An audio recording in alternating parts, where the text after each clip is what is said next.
Audio 12। इसी जलने का तेज प्रकाश देखकर तारा टूटने का अनुमान लगाया जाता है। यह मात्र घर्षण क्रिया का चमत्कार है। रति क्रिया में चुंबकीय अवयवों का घर्षण विशिष्ट स्तर की ऊर्जा उत्पन्न करता है। उसी की अनुभूति सरस संवेदना के रूप में होती है और उसी से उत्तेजित होकर शुक्राणु डिंबाणु संयोग के लिए दौड़ पड़ते हैं। यह घर्षण ही प्राणियों की उत्पत्ति का कारण बनता है। दही मथने में रई को रस्सी के दो छोर पकड़कर उल्टा सीधा घुमाया जाता है। रई घूमती है, ऊर्जा उत्पन्न होती है और उसकी उत्तेजना से दही में घुला हुआ घी उभर कर बाहर आ जाता है। दाएं बाएं नासिका स्वरों के चलने वाले विशेष प्रकार मेरुदंड के ईड़ा पिंगला विद्युत प्रवाहों को उत्तेजित करते हैं और उनकी सक्रियता दही मथने जैसी हलचल उत्पन्न करती है। फलतः ओजस तत्व उभर कर ऊपर आता है। इसको विधिवत उत्पन्न और धारण किया जा सके तो साधक को मनस्वी, तेजस्वी और ओजस्वी बनने का अवसर मिलता है। इस उपलब्धि के सहारे प्रखरता की अनेक चिंगारियां फूटती हैं। साहस, स्फूर्ति, पराक्रम, निष्ठा आदि अनेकों आंतरिक विशेषताओं के रूप में इनका प्रभाव उत्पन्न होता है। उनसे लाभान्वित होने पर व्यक्तित्व में अनेकों विभूतियां उभरती दिखाई देती हैं। कई व्यक्ति शारीरिक दृष्टि से समर्थ और मानसिक दृष्टि से सुयोग्य होते हैं, पर अंतःकरण में साहस न होने के कारण कोई महत्वपूर्ण कदम नहीं उठा पाते। शंका आशंकाओं से असमंजस में पड़ी मन स्थिति में ना तो कोई साहसिक निर्णय कर सकना बन पड़ता है और ना अवसर का लाभ उठा सकना ही संभव होता है। इसके विपरीत मनस्वी व्यक्ति स्वास्थ्य, शिक्षा, साधन, सहयोग, अवसर आदि की कठिनाइयां रहते हुए भी दुस्साहस भरे कदम उठते और आश्चर्यचकित करने वाली सफलताएं प्राप्त करते हैं। ऐसे ही व्यक्ति अपने विशिष्ट कर्तृत्व और विशिष्ट व्यक्तित्व के कारण कुछ ऐसा कर गुजरते हैं जिनके कारण उन्हें ऐतिहासिक महामानवों की श्रेणी में गिना जाने लगता है। इस आंतरिक समर्थता को दूसरे शब्दों में प्राण कहा जाता है। प्राणवान का अर्थ जीवित ही नहीं, साहसी भी होता है। उस उपलब्धि को अन्य सांसारिक संपदाओं की तुलना में कम नहीं, अधिक ही माना जा सकता है। प्राण विद्या के अंतर्गत किए जाने वाले प्राणायाम प्रयोगों में जिस अंतः ऊर्जा की जागृति होती है, उनमें साहसिकता एवं सक्रियता प्रधान है। आलस्य और प्रमाद जैसी जीवन संपदा को अपंग बना देने वाली दुखदायी विडंबनाओं को निरस्त करने में इस साधना से बड़ी सहायता मिलती है। उत्साह जगता है और स्फूर्ति बढ़ती है। क्रिया के साथ मनोयोग जुड़ा रहने से सफलता के समस्त आधार बनते हैं। इसके लिए मन को प्रशिक्षित करना पड़ता है। यह भी सर्कस के लिए हिंस्र जानवर सधाने की तरह कठिन कार्य है। यह अतरंग आत्मबल के बिना और किसी प्रकार संभव नहीं हो सकता। व्यवहार कौशल की शालीनता, व्यक्तित्व को उच्च स्तरीय सिद्ध करने वाली सज्जनता एवं संपर्क क्षेत्र की बिखरी पड़ी अवांछनीयताओं से जूझने की वीरता, यह सब कुछ आत्मबल से ही संभव हो सकता है। प्राण विद्या के आधार पर जो चेतनात्मक ऊर्जा उपार्जित की जाती है, उसे ऐसी ही साहसिकता एवं सक्रियता के सुखद समन्वय के रूप में काम करते हुए देखा जाता है। अंडा तब फूटता है जब उसके भीतर के बच्चे की अंतः चेतना उस परिधि को तोड़कर बाहर निकलने की चेष्टा करती है। प्रसव पीड़ा और प्रजनन की घड़ी तब आती है जब गर्भस्थ शिशु की चेष्टा उस बंधन को तोड़कर उस बंधन से मुक्ति पाने की होती है। इन गर्भस्थ शिशुओं के संकल्प यदि गिरे मरे हों तो वे भीतर ही सड़ गल कर नष्ट हो जाएंगे। प्रगति के लिए पराक्रम एवं साहस की अनिवार्य रूप से आवश्यकता है। उसके लिए प्रतिकूलताओं के आए दिन होते रहने वाले आक्रमणों से आत्मरक्षा तक कर सकना संभव नहीं हो सकता। पराक्रम प्राण का गुण है। इसी को पौरुष एवं शौर्य भी कहते हैं। आत्मबल इसी आंतरिक ऊर्जा का नाम है।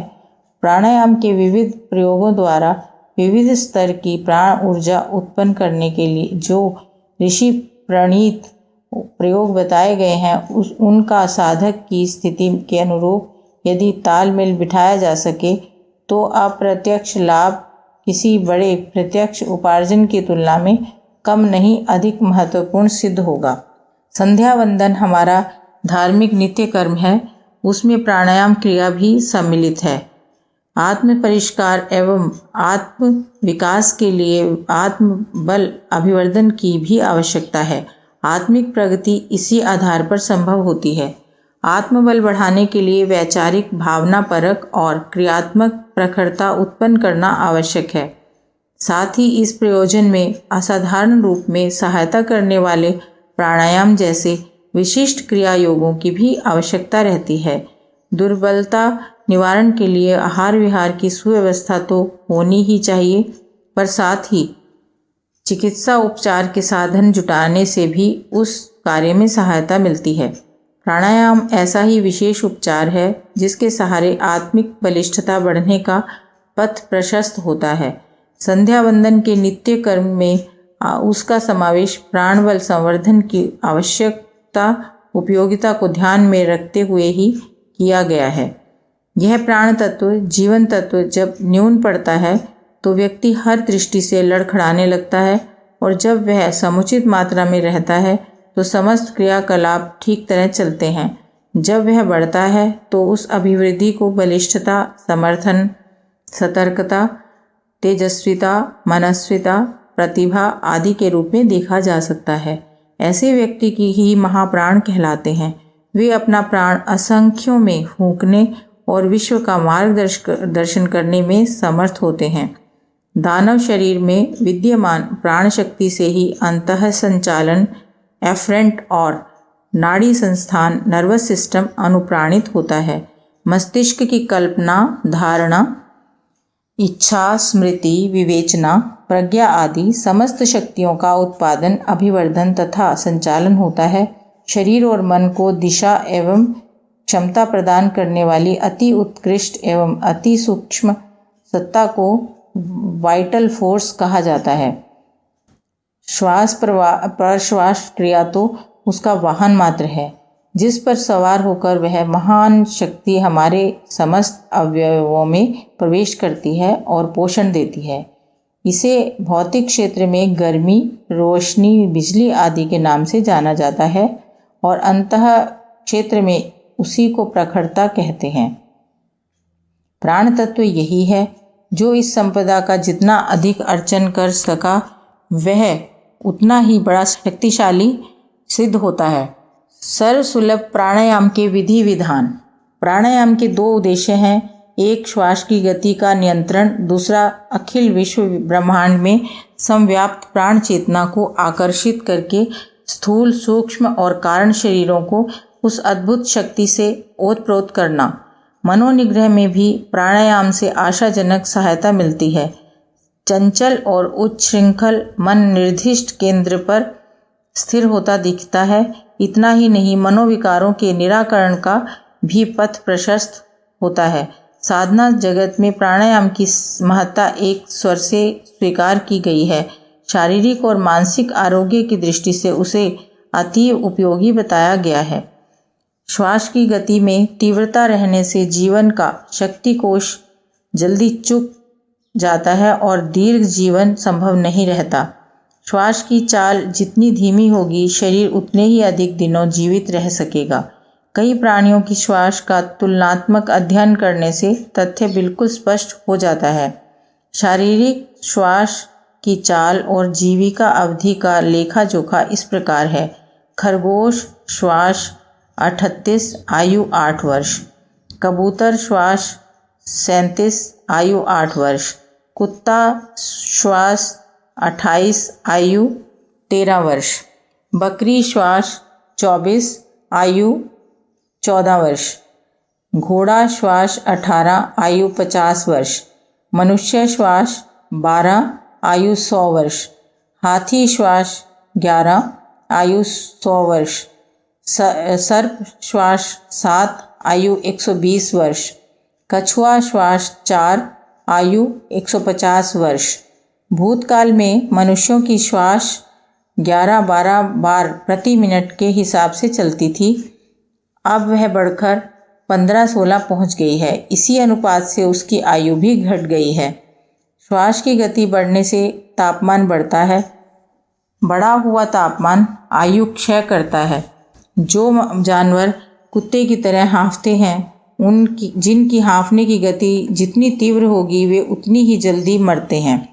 स्मरण रहे, हाँफना और तापमान की वृद्धि दोनों एक दूसरे से संबंधित है। ज्वर आने पर आदमी भी हाँफने लगता है। इसी बात को यूँ भी कह सकते हैं कि जिसकी सांस तेज चलेगी उसके शरीर की गर्मी बढ़ जाएगी। यह गर्मी की बढ़ोतरी और सांस की चाल में तीव्रता दोनों ही जीवन का जल्दी अंत करने वाले हैं। दीर्घायुष्य का रहस्य बताते हुए वैज्ञानिक जैक लोवे ने बताया है, इन दिनों मनुष्यों का शारीरिक ताप 98.6 रहता है। इसे आधा घटाया जा सके अर्थात 49 बना दिया जाए तो आदमी मज़े से 1000 वर्ष जी सकता है। प्राणायाम में गहरी सांस लेने का अभ्यास किया जाता है। साधना समय उसके लिए विशेष प्रयास किया जाता है और यह ध्यान रखा जाता है कि सामान्य समय में भी उथले सांस लेने की आदत को बदला जाए और उसके स्थान पर गहरे सांस लेने का अभ्यास सदा के लिए डाला जाए। इससे स्वास्थ्य संवर्धन और दीर्घ जीवन की संभावनाएं बढ़ती हैं। साधारणतः हर मिनट में 18 बार हमारे फेफड़े फूलते सिकुड़ते हैं। 24 घंटे में एक प्रक्रिया की 15,920 बार पुनरावृत्ति होती है। प्रति श्वास में प्राय 500 सीसी वायु का प्रयोग होता है। क्योंकि लोग उथला श्वास लेते हैं, सामान्यतः एक स्वस्थ शरीर की आवश्यकता पूर्ति के लिए हर सांस में 1200 सीसी वायु का उपयोग होना चाहिए। लोग आवश्यकता को देखते हुए आधे से भी कम वायु प्राप्त करते हैं। यह आधे पेट भोजन या आधी प्यास पानी की तरह ही शरीर को दुर्बल ही बनाए रहेगा।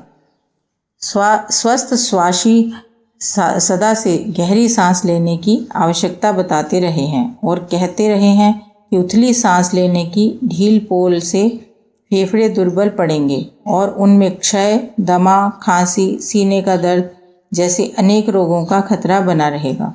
गहरी सांस लेने का लाभ यह है कि फेफड़ों को जल्दबाजी की भगदड़ से थोड़ी राहत मिलती है और वह उस अवकाश का उपयोग रक्त को अधिक शुद्ध करने में कर सकता है।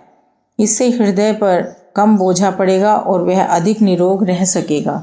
इंग्लैंड का विख्यात फुटबॉल खिलाड़ी भीड़ लॉथियन अपने गर्वीले मन और फुर्तीलेपन का कारण गहरी सांस लेने का अभ्यास ही बताया करता है। वह प्राय 2000 सीसी वायु हर श्वास में लेता था, जबकि औसत व्यक्ति 500 सीसी ही लेकर छुट्टी पाते हैं। वह स्वास्थ्य संरक्षण और दीर्घ जीवन का सस्ता किंतु कारगर नुस्खा है। डॉक्टर मैकडोनाल्ड का कथन है, गहरी श्वास लेने का मतलब फेफड़ों को ही नहीं, पेट के पाचन यंत्रों को भी परिपुष्ट बनाना है। रक्त शुद्धि की दृष्टि से गहरा सांस बहुमूल्य दवा दारू लेने से भी बढ़कर लाभदायक है। डॉक्टर नॉल्स ने लिखा है, गहरी सांस लेने की आदत मनुष्य को अधिक कार्य कर सकने की क्षमता और स्फूर्ति प्रदान करती है। श्रमजीवियों की शक्ति साधारणतः अधिक ही खर्च होती है। इससे उन्हें जल्दी थकना चाहिए, पर देखा इससे उल्टा जाता है। वे अपेक्षाकृत अधिक बलिष्ठ रहते हैं और उसका प्रधान कारण कठोर श्रम करने के साथ साथ फेफड़ों का अधिक काम करना और उस आधार पर रक्त शुद्धि का अधिक अवसर मिलना ही होता है। डॉक्टर मैटेनो इससे भी आगे बढ़कर गहरी श्वसन क्रिया का प्रभाव मस्तिष्क पर पड़ना स्वीकार करते हैं। उन्होंने स्मरण शक्ति की वृद्धि से लेकर हर्षोल्लास मग्न रहने तक की विशेषता को इसी की लाभ परिधि में सम्मिलित किया है। स्थूल शरीर में वायु संचार के लिए फेफड़े प्रधान रूप से काम करते हैं। सूक्ष्म शरीर में यह कार्य भी नाभि केंद्र को ही करना पड़ता है। प्रत्यक्ष शरीर नासिका द्वारा वायु खींचता छोड़ता है। सूक्ष्म शरीर को प्राण वायु का संचार करना होता है। प्राण वस्तुतः एक विद्युत शक्ति है जो ऑक्सीजन की ही भांति वायु में घुली रहती है। श्वास प्रश्वास के साथ ही उसका आवागमन भी होता है। वैसे उसकी सत्ता वायु से सर्वथा भिन्न है। समुद्र के पानी में नमक घुला रहता है, यह ठीक है, वस्तुतः वे दोनों एक दूसरे के भिन्न स्तर के ही हैं। सूक्ष्म शरीर की नाड़ियों में प्रवाहित होने वाली शक्ति प्रवाह को प्राण कह सकते हैं। जिस प्रकार रक्त और रक्तवाहिनी शिरा, इन दोनों का परस्पर घनिष्ठ संबंध रहने पर भी उनकी सत्ता सर्वथा स्वतंत्र है, इसी प्रकार सूक्ष्म शरीर की नाड़ियों और उनमें प्रवाहित होने वाले प्राणों को एक दूसरे से संबद्ध करते हुए भी वह सत्ता की दृष्टि से पृथक भी ठहराया जा सकता है। प्रारंभ में यह कहा जा सकता है कि प्राण सत्ता पर नियंत्रण से ऐसी सिद्धियां उपलब्ध की जा सकती हैं जहां तक पहुंचने में भौतिक विज्ञान को कई शताब्दियां लग सकती हैं। प्राणायाम उसके द्वारा प्राण नियंत्रण एवं नियंत्रित प्राण का उपयोग विशुद्ध भौतिक विज्ञान है। इसे ना तो किसी देव सत्ता का वरदान समझना चाहिए, ना परमात्मा का अनुग्रह। यह विशुद्ध रूप से अपने शरीर यंत्र का एक कारखाने की तरह का उपयोग भर है। हठ योग में ऐसे प्राणायाम बहुत प्रचलित हैं और आए दिन इस तरह के चमत्कार देखे जाते हैं। कुछ दिन पूर्व माउंट हिलेरी ने समुद्र से आकाश अभियान संपन्न किया। उस यात्रा के मध्य इलाहाबाद में एक रेशम का धागा बांधकर एक हठ योगी वयोवृद्ध साधक ने उनके 90 अश्व शक्ति के जेट इंजन को 1 इंच भी खिसकने नहीं दिया था। यह विशुद्ध प्राणायाम की शक्ति थी, किंतु इस तरह के प्राणायाम जितने शक्ति संवर्धक होते हैं उतने ही भूल हो जाने पर अनिष्ट कारक भी हो सकते हैं। परमाणु शक्ति का दुरुपयोग स्वयं के लिए उतना ही घातक होता है जितना शत्रु के लिए। इस स्थिति को ध्यान में रखते हुए भारतीय योग तत्ववेताओं ने कुछ प्राणायाम ऐसे खोज निकाले जो कोई भी किसी भी शारीरिक मानसिक स्थिति का व्यक्ति कभी भी कर सकता है। इस तरह के 3 प्राणायाम यहाँ दिए जा रहे हैं। प्रतिवर्ष एक प्राणायाम का अभ्यास करना चाहिए।